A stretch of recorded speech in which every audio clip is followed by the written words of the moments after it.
बिस्मिल्लाहिर्रहमानिर्रहीम। अस्सलामुअलैकुम। आज आलू के बेहतरीन पराठे बनाने की रेसिपी मैं शेयर करने वाली हूँ और उम्मीद है ये रेसिपी आपको पसंद आएगी। तो चलें स्टार्ट करते हैं। यहाँ पे मैंने ले लिए हैं 6 बॉइल्ड आलू, जिन्हें मैंने बॉईल कर लिया था। इसके बाद अब इसमें मैं मसाले ऐड करूँगी, जिसमें ज़ीरा है, हल्दी है, चाट मसाला है और धनिया को मैंने जो कोरिएंडर होता है उसको मैंने रोस्ट करके क्रश कर लिया था, वो ऐड कर दिया है।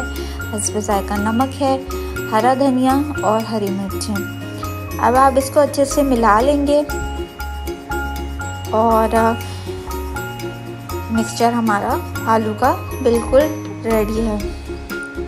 इसके बाद मैंने आटा गूंद लिया था, नॉर्मल जिस तरह से आटा गूंदता है वैसे ही मैंने गूंदा है। आटा गूंद के मैंने इसमें पहले मैं 2 वेज आपको बताऊंगी, 2 तरीके बताऊंगी पराठे के। एक ऐसा पराठा बताऊंगी जिसमें आलू बिल्कुल ऊपर उभरा हुआ होगा और एक अंदर का फिल हुआ हुआ पराठा होगा। तो यहाँ पर मैंने एक बड़ा पेड़ा ले लिया है आटे का और अब मैं इसे अच्छे से रोटी की तरह बेल लूँगी। इस पे अब मैं पोटैटो की आलू की फिलिंग लगाऊंगी और जितनी आपको फिलिंग चाहिए, कम चाहिए, ज़्यादा चाहिए, भरे हुए पराठे आलू के ज़्यादा अच्छे लगते हैं। अब मैं इसको इस तरीके से, तो जनाब इस तरह से आपको इसे कवर कर लेना है, बंद कर देना है और अपने हाथों की मदद से इसे पहले स्प्रेड करना है, फैलाना है ताकि इवनली आलू हर जगह फैल जाए, स्प्रेड हो जाए। और फिर उसके बाद आपको इस पर ड्राई आटा लगाकर इसे बेलना है।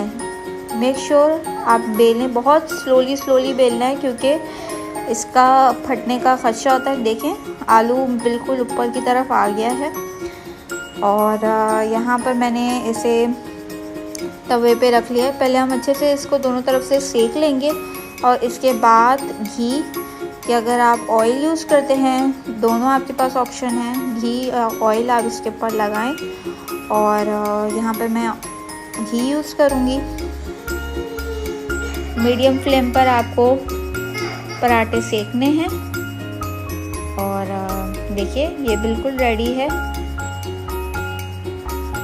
दोनों साइड पे पहले एक साइड 5 मिनट, फिर एक साइड 5 मिनट हल्की उस पर आपने बनाने हैं और ये रेडी हो गए हैं। तो ये आपका पहला तरीका हो गया पराठे का। अब मैं दूसरा तरीका बताऊंगी। यहाँ मैंने जो 2 छोटे पेड़े ले लिए हैं आटे के डो के और अब मैं इसकी छोटी छोटी रोटियां बना लूँगी पहले।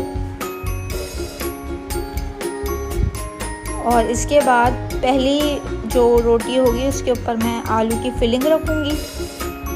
आलू की फिलिंग रखने के बाद मैं इस पर दूसरी वाली रोटी रख दूँगी और इसे अपने हाथों की मदद से क्लोज कर लूँगी, बंद कर लूँगी और फिर रोलर से इसे बेल लूँगी हल्का और बड़ा सा पराठा बना लूँगी। तो यहाँ पे देखें पहले मैंने अच्छे से सेक लिया था और इसके बाद अब मैंने इस पर घी लगाया है। आप घी भी लगा सकते हैं, ऑयल भी लगा सकते हैं। और देखें ये कितना खूबसूरत लग रहा है। जितना ये खूबसूरत दिखने में लग रहा है उतना ही मज़ेदार और जायकेदार खाने में भी है। तो चलें इस रेसिपी को ट्राई कीजिएगा। मुझे दीजिए इजाज़त, इंशाल्लाह नई रेसिपी लेकर फिर आऊँगी। सब्सक्राइब कर दीजिएगा, लाइक कर दीजिएगा और अगर मेरी वीडियो पसंद आए तो कमेंट ज़रूर कीजिएगा। अल्लाह हाफ़िज़ एंड फ़ी अमान अल्लाह।